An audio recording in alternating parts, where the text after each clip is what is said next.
கண்டி தலதா மாளிகை இதனுடைய வருடாந்த செலவு அல்லது வருடாந்தம் இந்த மாளிகை அல்லது இந்த ஆலயத்தை நடத்தி செல்வதற்கு மட்டும் 150 கோடி ரூபாய் செலவாகுதாக இன்றைய நாளில் அறிவிக்கப்பட்டிருக்கு.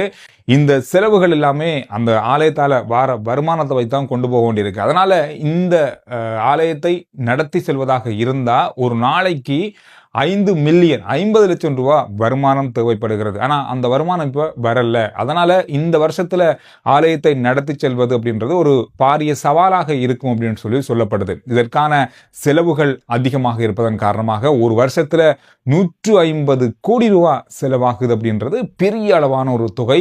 இந்த ஆலயத்தில் வேலை செய்கிற ஊழியர்கள், பராமரிப்பு செலவு, யானைகளுக்கான உணவு, பூசைகளுக்கான செலவுகள் என்று சொல்லி இந்த செலவு இருக்கு. கிட்டத்தட்ட ஒரு நாளைக்கு 40 முதல் 50 லட்சம் ரூபாய் கிட்ட செலவாகுதுண்டா பாருங்க. அந்த அளவுக்கு பெரிய செலவாக இருப்பதாக சொல்லப்பட்டிருக்கு. அதனால தான் ஒரு நாளைக்கு 50 லட்சம் ரூபாய் வருமானம் வந்தால் தான் அதை நடத்தி செல்லலாம் அப்படின்ற கட்டத்துக்கு வந்திருக்காங்க. 2025ஆம் ஆண்டு 80 மில்லியன் ரூபாய்கள் தான் வருமானமாக கிடைக்கப்பட்டதாகவும் சொல்லப்பட்டிருக்கு. கிட்டத்தட்ட 500க்கும் மேற்பட்ட ஊழியர்கள் பணிபுரிகிறார்கள். யானைகளுக்கான உணவுகள், மின்சார கட்டணம் ஒரு மாசத்துக்கு கிட்டத்தட்ட 30 முதல் 34 லட்சம் மின்சார கட்டணமே இருக்கு அப்படின்னு சொல்லப்படுது. எனவே பாரிய அளவான நிதி தலதா மாளிகையை நடத்தி செல்வதற்கு தேவைப்படுகிறது.